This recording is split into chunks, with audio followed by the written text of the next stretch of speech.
Hello everybody, I'm going to continue the series of the famous Sephardic Rabbonim, and it's actually going to be the Hilula coming tomorrow of a famous rabbi. His name was Chacham Shlomo Ibn Danan, who passed away, a Moroccan rabbi, on the 28th of Cheshvan, which is going to be naturally tomorrow night. Here we are coming towards of Cheshvan and entering the month of Kislev respectively. This is a very famous rabbi, actually from Morocco, from the area called Fez originally, and he actually came from a very, very illustrious background. He came from the dynasty of the Ibn Danan, which is very, very famous in Morocco naturally. One of his forefathers was a rabbi of Chacham Moshe ben Maimon Ibn Danan, who was also known as a Rambam el-Fassi. And he lived at the same time of the time period of the Mishnah Torah, which was known as the Rambam HaSafardi at the same time.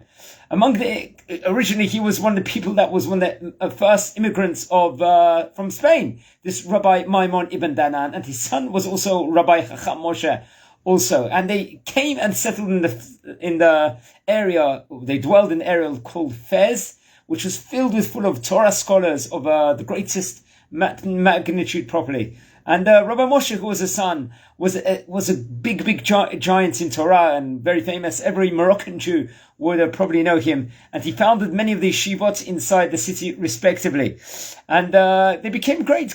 And one of the generations, one of the rabbinic descendants of them was a Rabbi Shlomo Ibn Danan. So let's hear what his story is, because it is going to be his Hilula tomorrow evening. He ended up being a Dayan of Morocco for 50 years at the end, which is arguably one of the greatest, lengthiest time periods a chief rabbi has had in world history naturally. So basically he started off, he was at a young age, there was a lot of potential. The family saw in him immediately. He became, his family were deep rooted in Moroccan Judaism, very, very much. And as a young man, he had a sharp mind, astounding sharp mind, and intelligence was flawless. And it was also clear he was actually incredibly gifted and was the highest caliber. And the students in the Beit Midrash were always delighted to hear him, his words of Torah and everything else. But he had a very difficult childhood. He had a lot of troubleships. It was that his father actually was a great tzaddik called Rabbi Moshe, who died when he was at a very young age. Rabbi Shlomo Ibn Danan he was only 10 years old at that stage in time. He was a very, very young age, and the family pushed him to become great inside the Torah naturally at a young age, when he was elevating himself by day and studied the Torah and the proper Yirat Shemayim.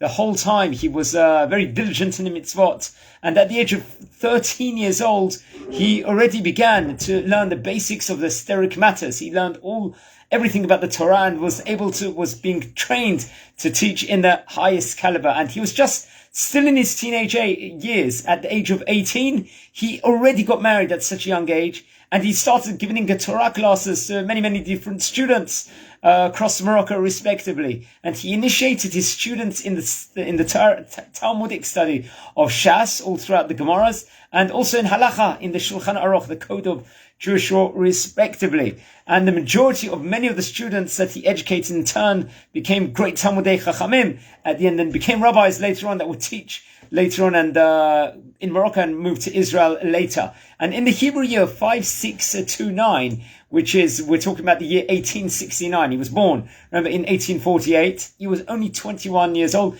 He already became part of the rabbinic court, the Bet Din of Fez, the city of Fez. And the older judges over there, they realized how astounding actually was at such a young age to have this premiership inside the Bet Din over there. And at the age of 30, he left Morocco for a pilgrimage to go to Eretz Israel, to Israel itself. And they visited all the kabarim, the burial sites of all the great tzaddikim there. And they came back to most astounding ovation when they came back to Morocco, to Fez.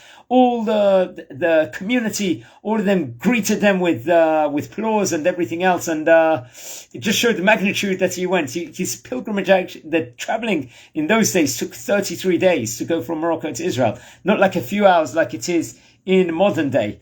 which is nowadays, naturally. So when he came back, he was greeted with all the honors and all the different prestige that was possible, and they instituted him as a chief rabbi and the president of the rabbinic court of the Bet Din in Morocco, respectively. He was only 30 years old at that stage in time, which is astounding. Usually a chief rabbi of any city across the world is going to be at least 40 plus, usually, which we can see all throughout the different countries. And the Moroccan government, the king himself, actually gave this chief rabbi, the greatest respect possible that it was, even though that he was very young, and he was revered by all the people of Morocco, this rabbi. He had the total rabbinic leadership over everyone, and who strictly observed all the decrees and institutions that all the people had over there. And he, as I said before, he held for astounding 50 years this position at the pinnacle of the rabbinic court as a chief rabbi.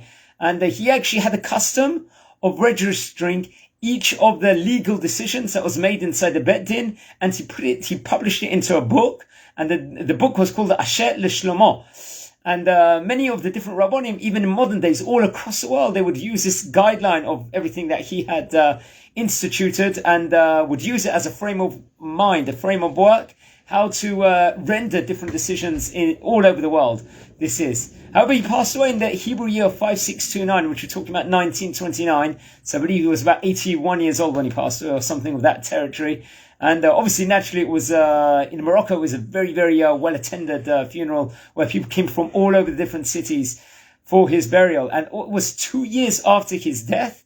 The two of his sons, also great Rabbonim in Morocco itself, published a book called the Bikesh Shlomo over there, which contained a compilation of many of the responses in halacha, which he rendered, which was maybe bridging the previous book that he had done, and they continued his perpetuation. And I believe there's a synagogue now in Morocco, one of the great synagogues that is named after Rabbi Shlomo Ibn Danan, which many people across the world nowadays, when they visit Morocco, they would visit this historic, this momentous synagogue over there, and it's very, very much recommended, anyone that does travel there to see it. So it's his Hilula, it's his yard site tomorrow evening, and may his Suchuyot, so much great Suchuyot he's got, respectively protecting all of Am Yisrael wherever we are inside the world. Guys, I want to wish you all a fantastic day internationally, and a lot of guys will tune in afterwards to listen to this and try and check out the other different shiurim of the great Rabbonim from the yesteryear. Have a fantastic days, and Shavua Tov, guys.